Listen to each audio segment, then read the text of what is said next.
revista Enfoque de Radio Estéreo Romance 105.3 FM en alianza con la Asociación de Emprendedores Hacia Nueva Sigma. En esta oportunidad tenemos la grata visita o no con el doctor Néstor Avendaño, uno de los mejores economistas del país, con el cual vamos a estar conversando unos elementos y factores de mucha relevancia para la economía y para la toma de decisiones gerenciales en el sector, digamos, de la microempresa. Y nos complace pues tener aquí al doctor Néstor Avendaño. Los próximos días nos encontramos frente a la posibilidad de la aplicación de la Carta Democrática por parte de la OEA. ¿Tiene posibilidad la economía nicaragüense realmente de no colapsar en esta situación? La aplicación no solamente de la ley Magnitsky-Unicat, como le llaman,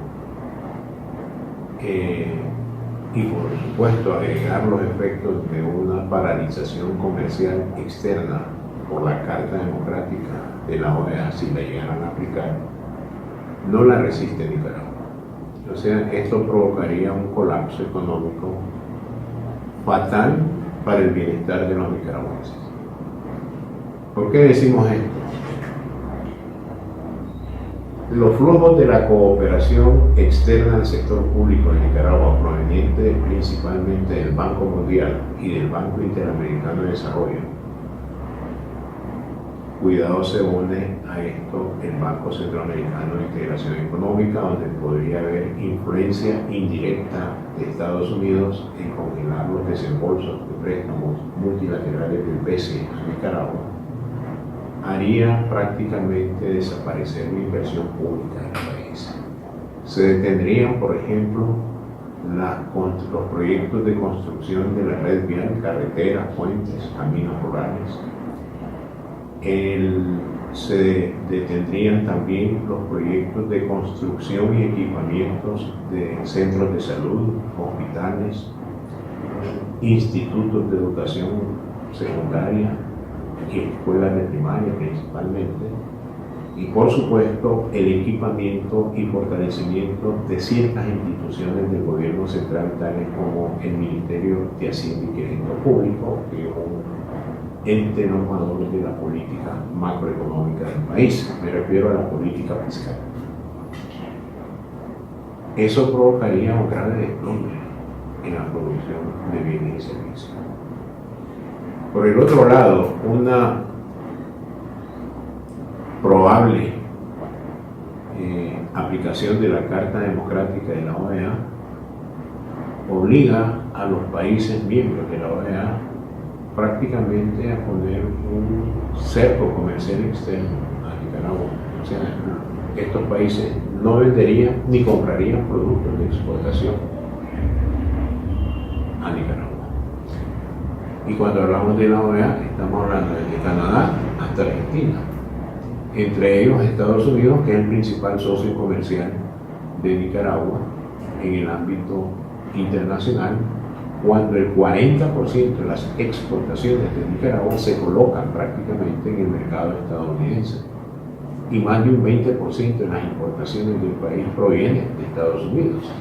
Por lo tanto, una aprobación hipotética, digamos, en este momento, de la Carta Democrática de la OEA elimina el comercio exterior de Nicaragua. En este contexto, doctor, los economistas tienen mucho que, digamos, opinar, sobre todo cuando estamos hablando de que la economía en un entorno así podría, digamos, colapsar. Supongamos que el gobierno, digamos, no abre un proceso de negociación, que es lo que sería recomendable para el país. ¿Cuáles podrían ser las medidas, o sea, que podrían estar adoptando los líderes en materia económica del país en un contexto así? Usted decía que si el gobierno no abre la puerta de la negociación, ¿qué ocurriría en política económica? ¿Qué proponemos a la economía? Correcto. No podríamos proponer nada. Ese es lo lamentable de esta situación. Y le daré unos ejemplos de por qué. El presidente del Banco Central, Ovidio Reyes, ha tratado de impulsar algunas políticas monetarias que lo han conducido al fracaso, que ha empeorado la situación. Por ejemplo, cuando manifestó públicamente de que a la población, si ustedes confían en el banco comercial donde tienen sus depósitos, sáquenlos y deposítenlos en el Banco Central y compren títulos de inversión. Sí, correcto. Eso acelera la fuga de los depósitos de los bancos, que es el principal problema que tiene el sistema bancario, una drástica caída de los depósitos en moneda extranjera. Entonces, ¿para qué hizo eso? Quiso mover el margen de venta del dólar del Banco Central a la banca comercial. Provocó más desconfianza. De tal manera que en esta situación, si no se atienden primero la solución de los problemas políticos, se impide o se obstaculiza la aplicación de políticas económicas para que enrumbe el comportamiento económico del país. El grave problema que está sobre la política económica es la desconfianza entre los agentes económicos del país. Aquí los consumidores tienen desconfianza, están sacando sus depósitos, consumen menos, ahorran más, incluso debajo del colchón, como dice la literatura económica, porque tienen temor de que algo ocurra en los bancos. Los productores e inversionistas, especialmente estos últimos, detienen su gasto de inversión, no lo gastan, no crean puestos de trabajo. Los productores reducen sus niveles productivos porque hay menor demanda interna, hay menor consumo. El gobierno capta menos impuestos. Entonces, toda esa desconfianza genera todos estos problemas económicos. Y la puerta de resolver el problema político coadyuva al restablecimiento, aunque sea gradual, de la confianza que existía entre los agentes económicos antes de la crisis de abril. Con desconfianza, con incertidumbre, no existe ninguna política económica. Uno puede lanzar una política económica y se despoma en el aire, haciendo una analogía, y no llega a aterrizar ni da ningún resultado. Al contrario, puede empeorar la situación económica. Es ahí pues de que yo soy de la opinión que la respuesta está en las manos políticas para resolver las diferencias políticas. Se habla de posiciones confrontativas. Ningún diálogo se puede llevar a cabo con confrontación. Incluso si hay una confrontación generalizada, es muy remoto estar pensando en una solución a los problemas políticos. Es ahí pues que yo, como economista, digo que se necesita la negociación política. Se necesita el calendario de acciones políticas para normalizar al país. Y por supuesto, una vez iniciado esto, simultáneamente emprender con una buena comunicación gubernamental, empresarial, la solución de los problemas económicos que tiene el país. Esa situación, digamos, puede llegarse a presentar. Estamos de cara entonces que los tomadores de decisiones deberían, digamos, o podrían adoptar algunas decisiones de reducción de personal en el Estado para contener un poco el déficit fiscal. No solo en el Estado, en las empresas. Las empresas están despidiendo. Aquí teníamos un gráfico, por ejemplo, en materia de empleo, en diciembre del año pasado habían 914,000 trabajadores que cotizaban la seguridad social. En octubre, 754,000. Este es un severo problema.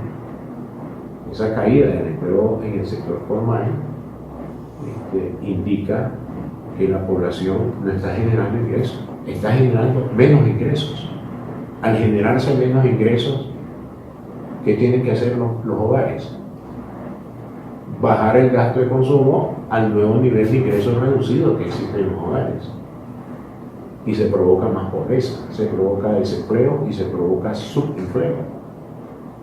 Porque la población tiene que sobrevivir. Si no encuentra empleo, tiene que ejercer una actividad que le llamamos nosotros estar subempleado, que significa no trabajar 8 horas diarias o ganar menos que el salario mínimo legal establecido en el país, y en esa situación la población comienza a empobrecerse. O sea, hay que evitar este problema potencial que tenemos, tomando el ejemplo de la destrucción de puestos de trabajo formal que hemos observado. Son 160.000 puestos de trabajo formales destruidos entre diciembre del año pasado y octubre de este año.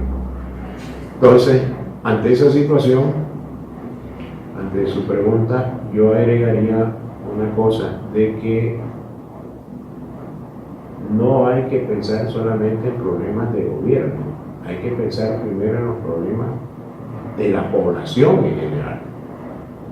Y así veremos que los problemas económicos gubernamentales tienden también a aliviarse. En este ejemplo que le he dado, con este escenario, hay menos cotización a la seguridad social, se ensancha el déficit, problemas financieros del INSS, que ya conocemos todos. Tratemos de volver a restablecer estos puestos de trabajo para contribuir a la solución del problema del INSS. Aquí lo hemos empeorado. Estamos, doctor, según la CEPAL, ¿verdad? Para 2019, la Comisión Económica para América Latina, Sí. ellos mencionan 3 factores fundamentales en el escenario mundial. Supongamos que en Nicaragua no hubiésemos vivido esta crisis, de por sí ya ese, digamos, entorno no es tan favorable. Ellos hablan de, uno, la volatilidad de los mercados, el debilitamiento de la estructura del comercio internacional, y estos 2 puntos agravados por la tensión comercial entre Estados Unidos y China. Si Nicaragua lograse, digamos, superar esta crisis, que todos la deseamos que así sea, de todas formas nos enfrentaríamos a un entorno adverso complicado. Además de los riesgos internos que hemos hecho referencia en las preguntas anteriores, hay riesgos externos que usted lo señala. Pero también hay riesgos externos, incluso yo diría que podrían estallar, en el sentido de que un sobrecalentamiento de la economía de Estados Unidos, se ha reducido la tasa de desempleo en Estados Unidos, la inflación comienza a crecer y por lo tanto el Banco Central de Estados Unidos comienza a elevar las tasas de interés. Están en 2.5% en este momento, la tasa máxima del Banco Central en Estados Unidos.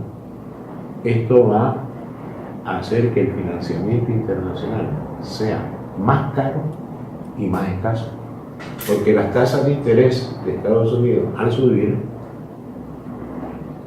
invitan a que los flujos de recursos financieros emigren de los países de economía, llamémoslo así, emergente, a la economía desarrollada de Estados Unidos, la economía potente, porque están pagando mejores créditos en tasas de interés y tienen una, por supuesto, mayor seguridad en depositar esos fondos en esta economía avanzada como es Estados Unidos.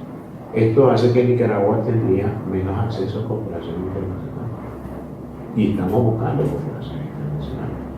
Así que, y tenemos el otro riesgo externo de que la Magnitsky nos quite cooperación internacional, como le dije en la respuesta a la primera pregunta. La suma de riesgos externos e internos podrían desplazar el crecimiento económico, eliminarlo prácticamente del país si llegaran a concretarse.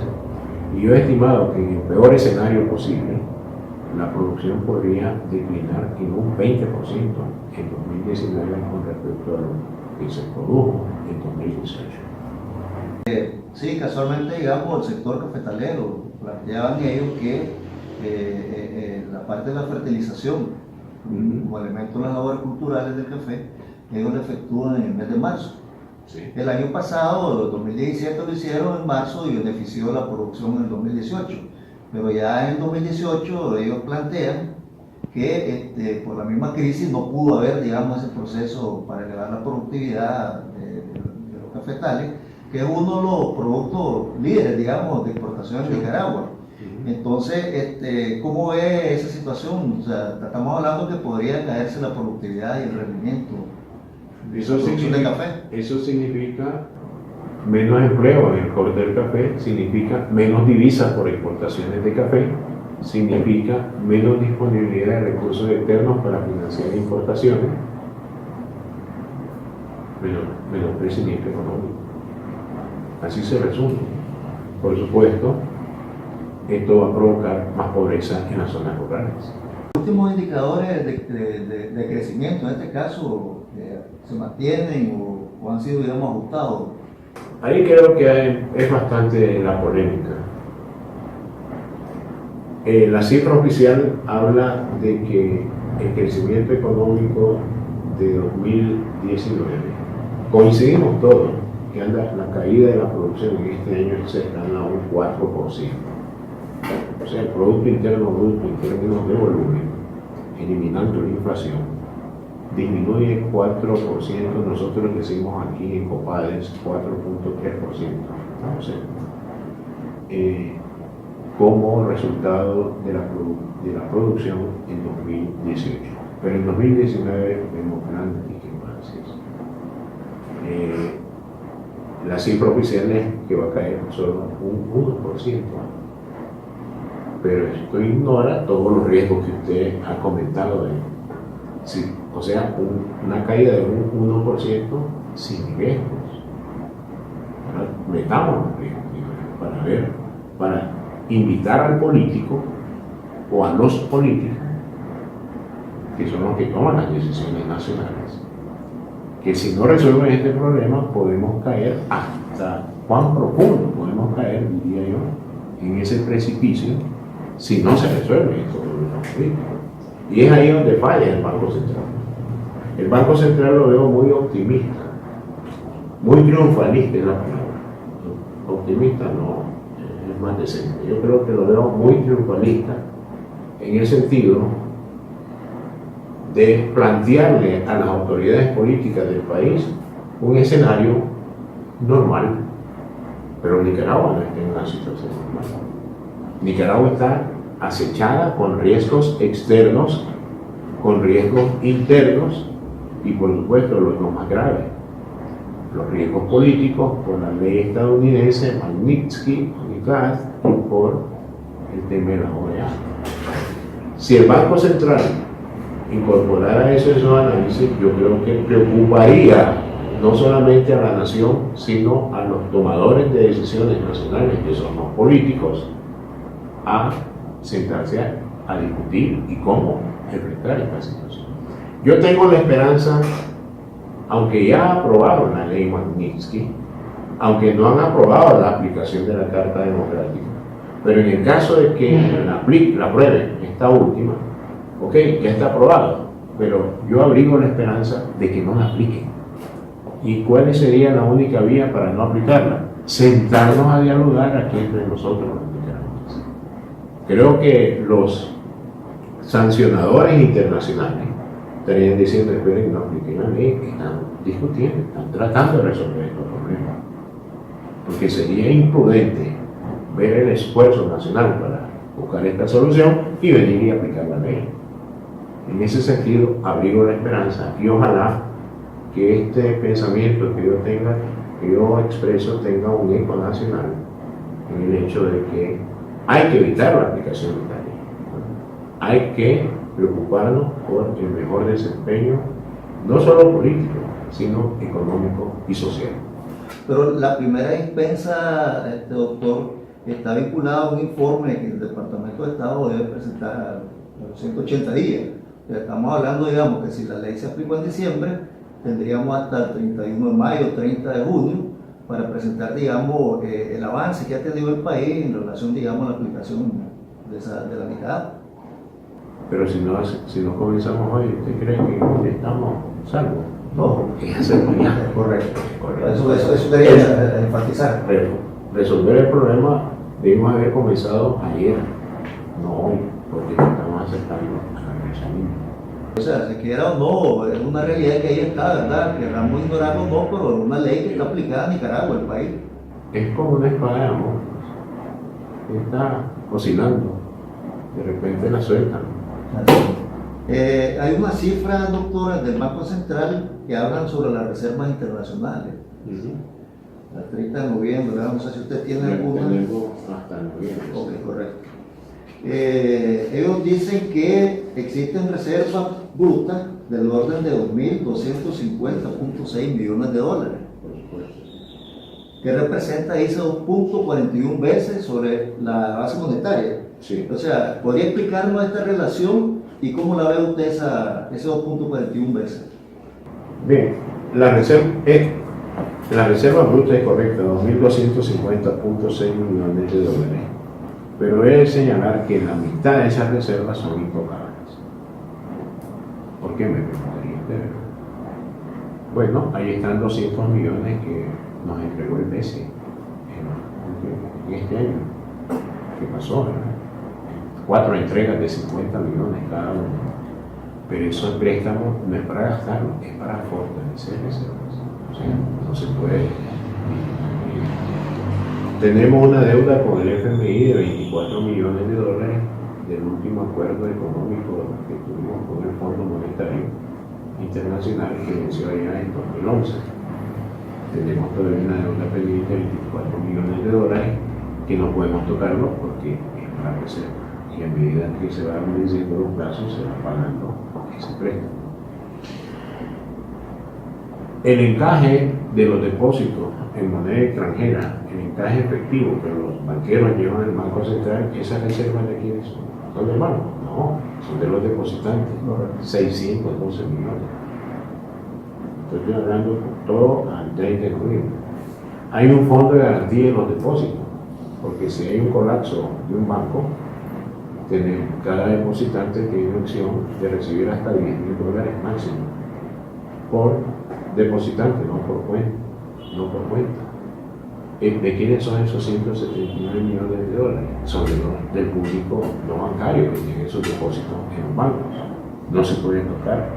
Y el resto, 82 millones de dólares de estas distinciones que estoy haciendo, pertenecen a inversionistas financieros que han comprado títulos valores del Banco Central emitidos en moneda extranjera. Hay que pagar esto cuando vence el plazo de esos papeles. Eso suma la mitad de los 2.250. O sea que efectivamente hay 1.150 aproximadamente millones de dólares que puede administrar, llamémosle así, autónomamente el Banco Central. Y la pregunta es, para que el público lo sepa, ¿puede hacer lo que él quiera el Banco Central con la mitad de las reservas que tiene? No. Un buen banquero central tiene que hacer las reservas necesarias para pagar la deuda pública externa. Fíjense, si a todos los riesgos que hemos hablado sale un riesgo de que Nicaragua caiga en mora con las instituciones, con las acreedoras internacionales, se nos bloquea otro problema. Por lo tanto, un buen banquero central tendría que reservar los fondos de las reservas por lo menos para un pago de un año de intereses y amortizaciones de los acreedores externos, por lo menos. Tiene que facilitar la intermediación de divisas en el sistema bancario comercial para asegurar las operaciones comerciales de los productores, inversionistas y de los consumidores. O sea, no puede actuar como él quiera. Tiene que hacer las previsiones del caso. Siendo así, lo que puede disponer, después de hacer todo lo que he comentado, el Banco Central solo tiene 500 millones de dólares en sus manos para disponer en otros asuntos. ¿Y cuál es ese otro asunto? Estarle vendiendo dólares a los bancos porque la fuga de depósitos sigue su marcha. Hay que parar la fuga de depósitos, de hecho. Le daré un comentario, no sé si usted lo había escuchado en otras entrevistas que me han hecho. Cuando se comenzó a jugar la moneda extranjera de los bancos, comenzaron a hacer filas, la gente sacando cosas. Yo en ese momento me preocupé porque los bancos no decían nada. La Asociación de Bancos Privados de Nicaragua, mudos. La superintendencia de bancos y de otras instituciones financieras no sé a qué lado miraban de la economía. El Banco Central, como si no existiera. Las autoridades máximas del Estado, indiferentes. Aquí van a quebrar todos los bancos, y yo para mí adentro. Ya tenemos la experiencia de los años 2000 y 2001 cuando cayeron 4 bancos. Sí. Por consiguiente, yo llamé a los señores periodistas y les dije, quiero emitir un consejo a la población. No saquen sus depósitos, no hagan fila. Van a quebrar a todos los bancos. Un banco quiebra por iniquidez, los iban a dejar sin recursos. Y se produce un contagio. Y un colapso bancario total es un colapso en la economía, porque ya no existe el tejido macroeconómico para agilizar las transacciones financieras del país. Dejen sus depósitos. Después, afortunadamente, me hicieron caso. No quiero hablar mucho de mí, pero me hicieron caso. Y me he encontrado a la población, a la gente que ni conozco en el país, me dice, don Néstor, confiamos en usted y dejamos otras cosas. Pero háganos un favor. Avísenos cuando tenemos que irnos a sacar. Nunca les voy a decir eso. Porque eso es invitarlo a quebrar a todos los bancos. Dejen su depósito. Es que se los van a robar. No, aquí nadie puede meter una mano estatal si piensan de que lo van a robar políticos, que yo descarto eso. No entra a la caja de un banco privado. El Estado maneja las reservas en el Banco Central y puede gastarla en otros asuntos de emergencia y se puede llevar incluso el 100% de las reservas que usted mencionaba y que yo le dije en la mitad no la puede tocar el Banco Central. Se pudo contener eso, solo tiene 500 millones al 30 de noviembre para atender la fuga de depósitos. El banco puede tocar las cosas que le dije que no puede tocar para seguir vendiendo, pero eso ya pone más riesgos a la conducción de la política monetaria. Entonces,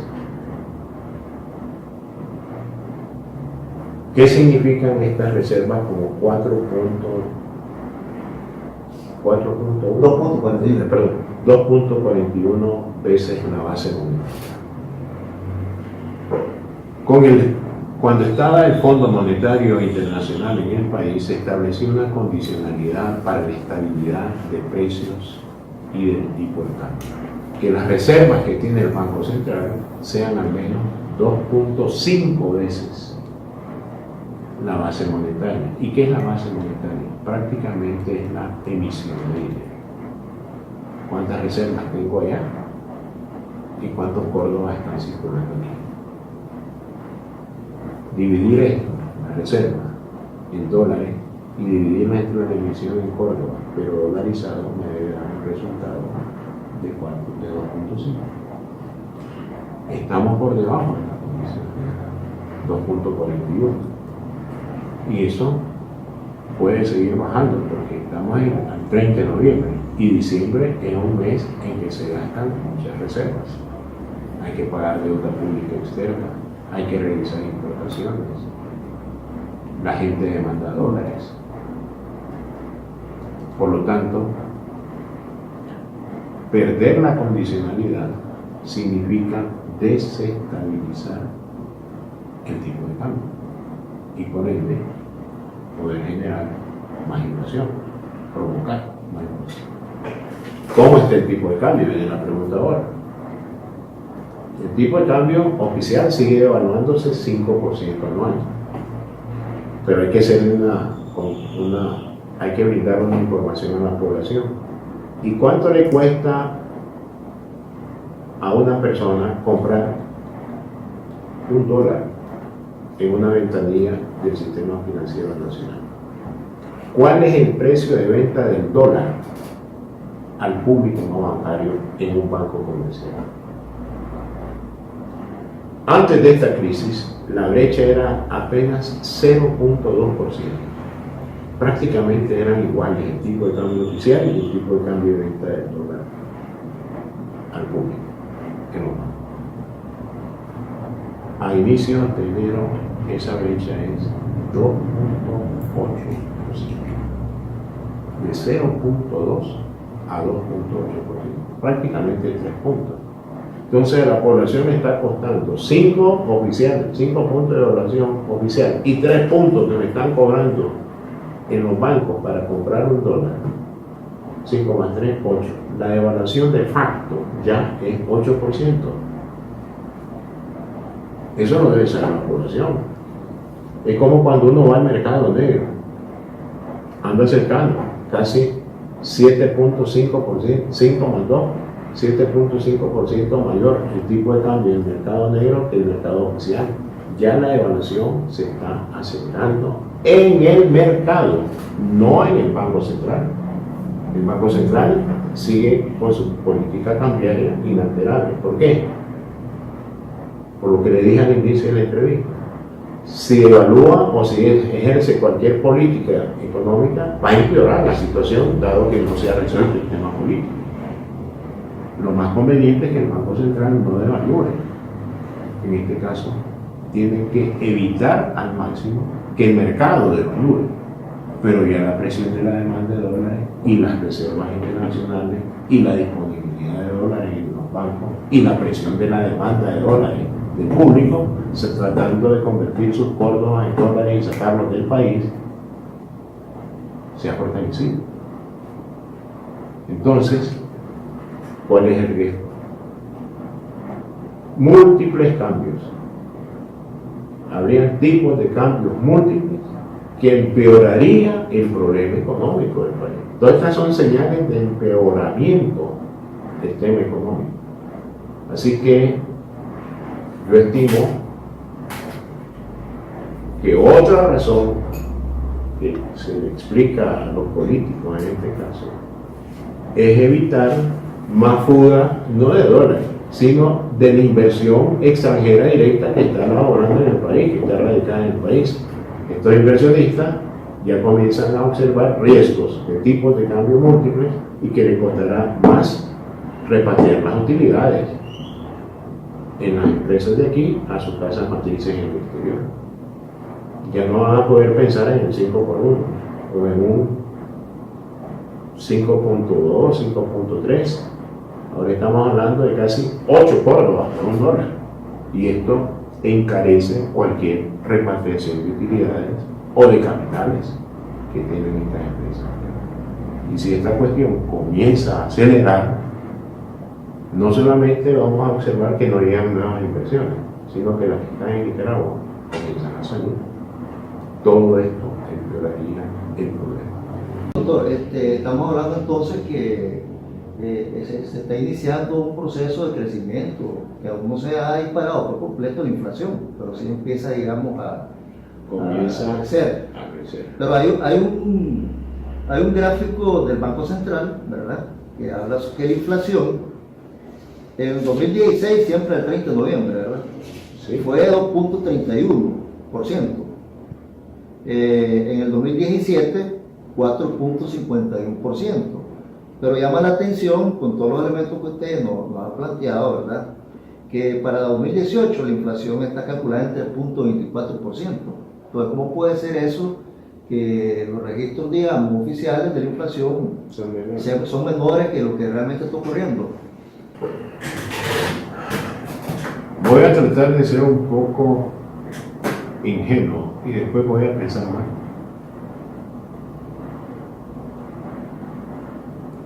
El Banco Central, para defender las reservas, ha tenido que sacar de circulación muchos córdobas. Que la gente tenga menos córdobas para que demande menos dólares. ¿Y cómo sacan ellos de circulación los córdobas? Bueno, emite títulos valores, subasta de letras del Banco Central semanalmente. Incluso inventaron subasta de letras, ventas de letras con plazo de un día. Imagínense usted, llega usted a comprar como inversionista financiero 1 millón de córdobas con adquirimiento de valor en letras que se las terminan al día siguiente. Hay desconfianza del inversionista financiero. ¿Por qué? Porque el 90% de las subastas semanales se concentran en el plazo de 7 días, 15 días y un mes. Nadie compra casi 2 meses, 3 meses, 6 meses, 9 Es una meses. posición de corto plazo. Cortísimo plazo. Pero aún así está sacando Córdoba de circulación. Pero hay una desconfianza financiera. Volvemos al tema de la incertidumbre y la desconfianza que tocábamos al inicio. ¿Cuál es otra forma para sacar Córdoba de circulación? El encaje. El encaje legal dice que el 10% de los depósitos en Córdoba debe estar en el Banco Central diariamente. Y es también 15% semanal. Pero ¿sabe cuál es la tasa de encaje efectivo? 20%. ¿Y por qué tienen más que la tasa de encaje legal, que es 15% semanal y 10% diario? Porque las autoridades monetarias llaman a los representantes bancarios y le dicen: traigan Córdoba, aumenten el encaje para que haya menos Córdoba allá, o ustedes prestando para que haya más gasto y así protegemos reservas. Entonces, esa es otra forma para sacar Córdoba del mercado. El banco perdió la tercera vía para sacar Córdoba. Antes compraba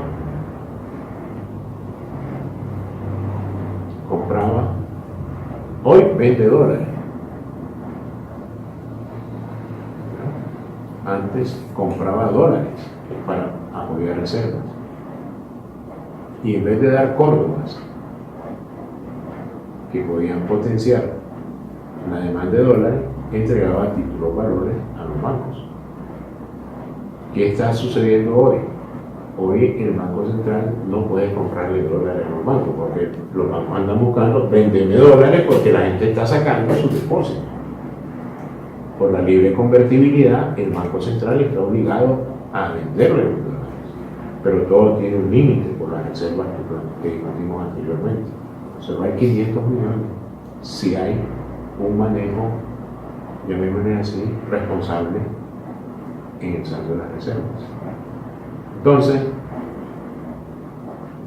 pensando ingenuamente, como les dije al inicio, la estabilidad de los precios, incluso la inflación es más baja, porque han sacado de circulación más de 4.000 millones de Córdobas. Anda entre 3.000 millones y 4.000. Bien, ahora voy a pensar más. ¿Es posible que en crisis la inflación baje?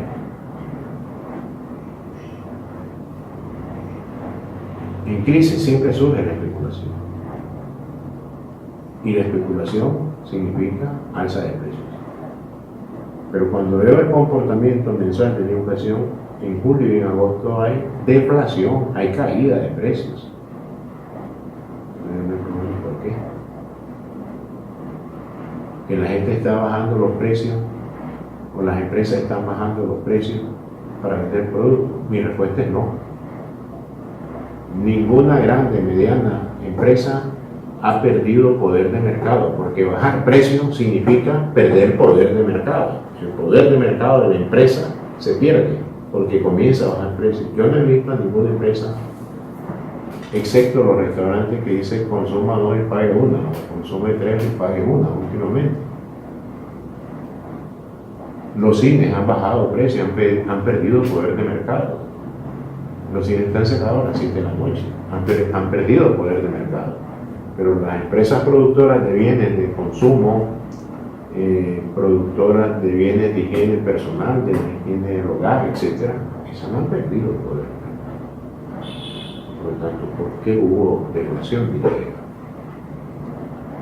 ¿Existe algún riesgo moral en la estimación del índice de precio al consumidor? Porque es el mismo Banco Central el que lo estima y garantiza la estabilidad de que la Reserva Internacional nunca sea igual a 2.5 veces la base monetaria. Probablemente sí. Yo últimamente, desde hace unos 6 meses atrás, he comenzado a desconfiar bastante de la cifra económica oficial. Hay algunas cosas, incluso el Banco Central ya no publica cifras, que son necesarias para la toma de decisiones. Acá no tenemos conocimiento del empleo en cada actividad económica. No sabemos. No conocemos el dato oficial del subempleo del país, de la informalidad del mercado laboral. Índices sólidos de pobreza tampoco se conoce. No se conoce. No tener, en 2015 debió haberse hecho el censo nacional. Cada 10 años debe ser una ley internacional. El último censo es el de 2005. En 2015 ya vamos al 2019 y no hay censo nacional. Entonces, ¿cómo tomar decisiones apropiadas si no conocemos el universo de nuestra población? Y me han reformado los datos de la población hacia la baja en el Banco Central. ¿Cómo es esto? ¿Y cómo? ¿Con qué instrumentos hacen esto? Si hay proyecciones intercensales que me dan una versión preliminar de cómo está la población hoy, pero en vez de respetar eso, reducen la población. ¿Qué quieren? ¿Con qué fin? Solo ellos pueden responder. En fin, hay que tener algo de cuidado con estas estadísticas oficiales. Con todas estas consideraciones, doctor, de carácter de política cambiaria, estamos hablando que es sostenible el sistema actual de tipo de cambio en el corto plazo, sin que el Banco Central tenga que recurrir, digamos, a alguna modificación al respecto. El Banco Central no puede cambiar. No voy a decir por la crisis. Bueno, el ejemplo clásico que no puede hacer nada es por la crisis. Hacer algo en momentos de crisis es empeorar la situación. Crear repelo entre la población. Pero en la práctica no sería sostenible no hacer nada. Ahora, pero dime una cosa. ¿Puede el Banco Central hacer algo? Le voy a hacer a usted la pregunta. Si el Banco Central comienza a desmantelar las cláusulas de mantenimiento de valor, a desmantelar todos los mecanismos de indexación de precios en Córdoba con el tipo de cambio, para devaluar después, ¿cómo se sentiría usted como consumidor cuando ve las dos cosas primero? Ya no hay cláusula de mantenimiento de valor, ya se eliminó todos los precios están dolarizados, ahora todo más a ser dolarizado. Sus depósitos en el banco en Córdoba, que iba a pensar usted, y me están quitando la plata. ¿Qué haría? O sea, hay más problemas. Porque si el Banco Central devalúa y no toca nada de esas dos cosas que le dije, de nada sirvió la devaluación. Elevó el tipo de cambio, sus cordones con mantenimiento de valor también suben porque el tipo de cambio es mayor ahora. ¿Se resolvió el problema? No. Al contrario, subimos un piso más en inflación y en devaluación al mismo tiempo, de forma simultánea. Por consiguiente, es una razón, excluyendo la crisis, de que el Banco Central no puede devaluar con las condiciones del mercado monetario y financiero que tenemos hoy. Para devaluar realmente, efectivamente, a favor de la economía, tienen que desaparecer todas esas cláusulas, todos esos mecanismos de indexación de precios.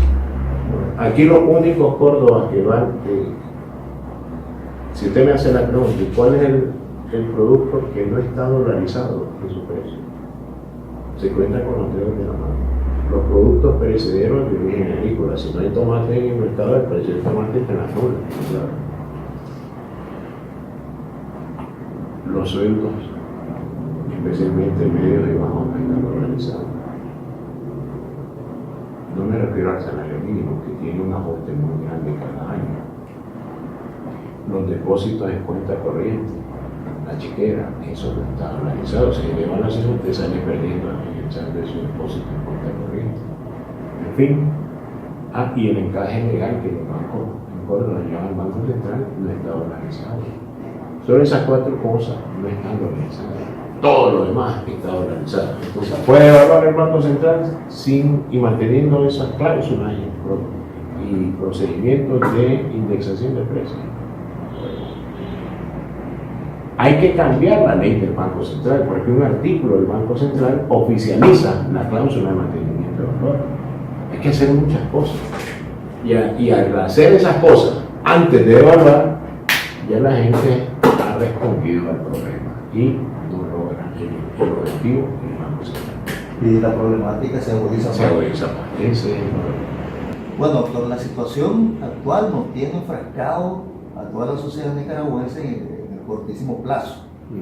Sin embargo, estamos, digamos, pasando por alto el mediano o largo plazo. Sí. Y es un tema muy importante que tiene que ver con el bono demográfico, que se calcula que se agota ya en 2030. Sí. O sea, estamos hablando que el envejecimiento de la población nicaragüense en el 2030 se va a acentuar. Y por lo tanto el beneficio pues, que produce el bono demográfico tiende a ser menor. Nos estamos olvidando de esos elementos importantísimos. O sea, ¿qué podríamos esperar para después del 2030 ya con una población envejecida y con toda la problemática que se nos va a trasladar en los próximos años? Ojalá Dios me dé vida para estar vivo ahí y a ver si me equivoco en mis previsiones. Bueno, no hace falta solamente 12 años para estar ahí. Yo creo que voy a estar vivo. Dios quiera. Es el que manda sobre nosotros. Vamos a tener una sociedad vieja, sin conocimientos técnicos, con baja productividad y por lo tanto con una economía pobre. Volvemos al estigma de ser pobre. En vez de pobre, creo que podríamos rayar en la miseria. Si es que no se lo consigue. Estamos perdiendo esa oportunidad. Yo me pregunto, ¿cuál es la preocupación actual de fomentar la educación técnica, media y superior? Yo no la veo. La educación técnica, media y superior será igual en cada uno de los departamentos y zonas especiales del país, las regiones especiales. La respuesta es no, porque cada porción de la superficie nacional tiene una vocación productiva. Hay que desarrollar la educación técnica en función de la vocación productiva de cada zona. Yo no veo, ¿para qué tenemos mataderos en Managua y no donde se produce el ganado al pie? Yo me pregunto, ¿por qué no interconectar la agroindustria con la riqueza primaria que genera el país? Son preguntas que, ¿por qué no educar técnicamente a los estudiantes que dejan la escuela secundaria al tercer año? Por lo menos llevar un técnico medio. ¿Por qué aquellos que no son aceptados por la universidad y después los aceptan dándoles cursos? Cuando yo entré a la universidad, me siento muy orgulloso de ser un egresado profesional de la Universidad Nacional Autónoma de Nicaragua, cuando no tenían los apellidos de León o de Managua, era solo uno. El que no aprobaba el examen de admisión no entraba a la universidad. Tenía sí la persona opción a entrar a un instituto técnico superior. Ahora no, la educación técnica no la veo. Digo esto porque la clave está en la educación. El nivel de escolaridad de toda la población de Nicaragua es apenas de 6.1 años de estudio. A duras penas probamos primaria. Entonces, viendo el bono demográfico, ¿qué va a hacer una población que está con poca educación y más envejecida? La productividad de esa población va a ser nula. No olvidemos que productividad significa cuántas unidades de un bien se producen por una persona trabajadora en 8 horas diarias laborales, ¿no? Y en un periodo de tiempo determinado, que puede ser un mes, una quincena, 6 meses o un año. Esa productividad ¿Cómo será entre una población envejecida y sin educación? Ya no digo normal, sin educación técnica. Sería un desastre. Por ejemplo, en Europa ya están afectados por el problema, pero tienen ¿cuántos años de escolaridad esa sociedad? 12, 15, 16 años de estudio. Los japoneses ahora dicen de que no existe tercera edad, también existe la cuarta edad, dicen ellos, porque comienzan a envejecer a los 100 años. Y aquí ya a 60, 70 ya se considera una persona inhabilitada para trabajar. Hay que ver pues este tema con preocupación, más en la formulación de las políticas públicas. Hay que mejorar la educación, hay que transferir tecnología para que la gente trabajadora se apodere de esa tecnología. Aquí la empresa privada compra la tecnología, pero no la comparte con nadie. No comparte con sus competidores. Aquí la tecnología es exclusiva a grupos reducidos. Eso no debe existir en una sociedad. Para eso está el gobierno, para poner el orden en el desorden que puede provocar el mercado. Recordemos que el mercado es hijo del Estado. En mi opinión, surgió primero el Estado, después fue el mercado. Pero ahora el hijo y respeta al padre. Ese es el grave problema que yo veo alrededor de todo este tema, de que lleguemos a una fase de nuestra historia en que estemos envejecidos y con poca educación. Habríamos perdido prácticamente el mundo del mundo. Para ir finalizando esta interesante entrevista con el doctor Néstor Avendaño, vamos a hacer una pregunta como Néstor Avendaño, el hombre de negocio, el emprendedor, ¿verdad? El consumidor. ¿Qué medidas centrales adoptaría para enfrentar el actual entorno adverso? ¿Qué medidas de suma importancia? No me ha dicho si son medidas económicas o medidas políticas. Medidas económicas de carácter, digamos, individual, como una sola. Supongamos que ya resolvieron el problema político. Mi deseo estar en esa mesa de negociación política, no es mi habilidad.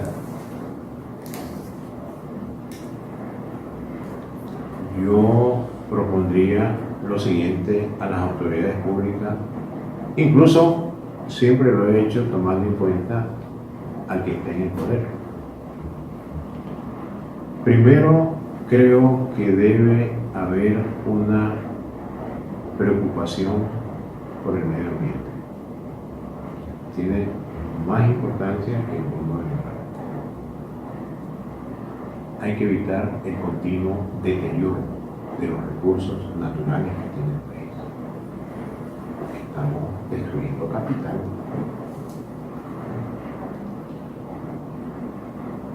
Eso es un concepto muy amplio. Incluso se sale de la esfera de la economía, pero impacta la economía. Dejémoslo a los dos. Solucionemos el problema político y el problema del medio ambiente. Dejémoslo en un plano separado. En economía, aconsejaría.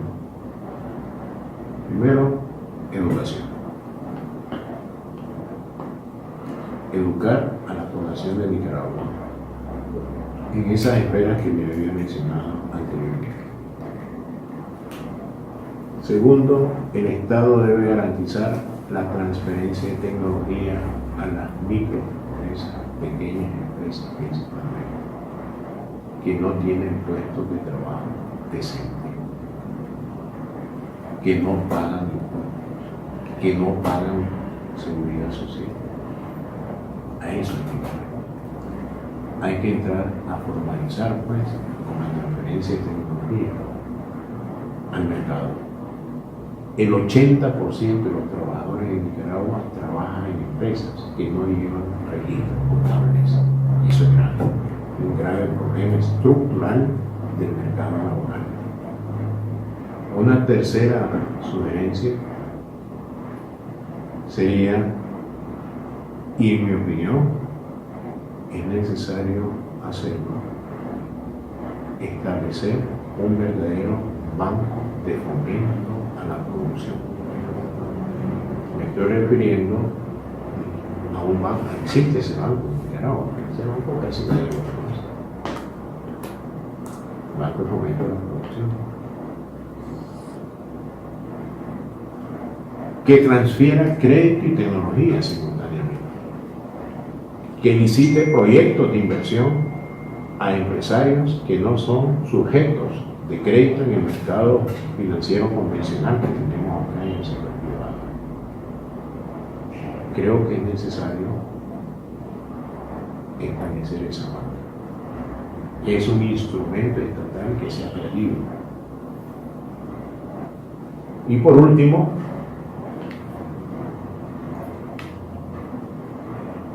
el tema del bienestar, de la salud y la atención a la nutrición de la población nicaragüense. Combino así elementos económicos, decía, la inequidad en la distribución del ingreso, creo que la toqué, ¿verdad? De que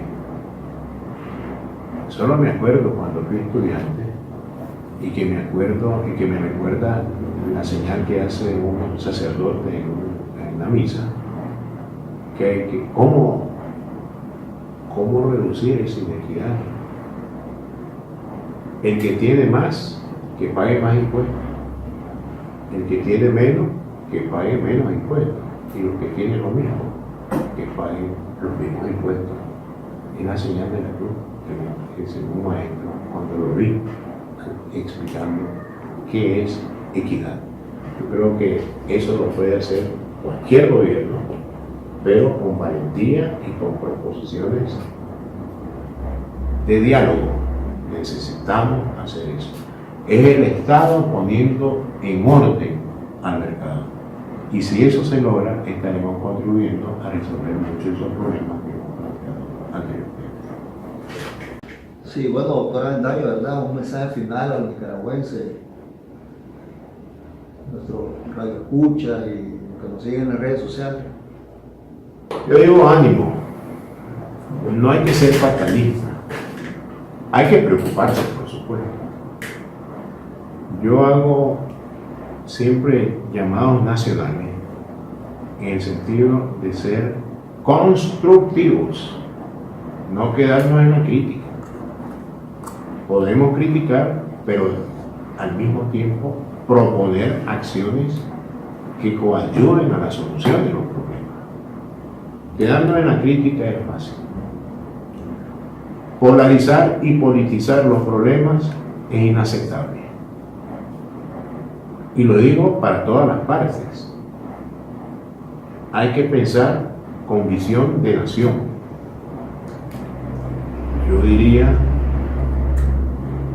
es necesario iniciar las negociaciones políticas que conduzcan a la solución, yo diría, del grave conflicto que se generó en abril pasado. Y por supuesto, restablecer la confianza, restablecer la certidumbre y no olvidar que en economía es fácil caer, pero tremendamente difícil levantarse. ¿Por qué?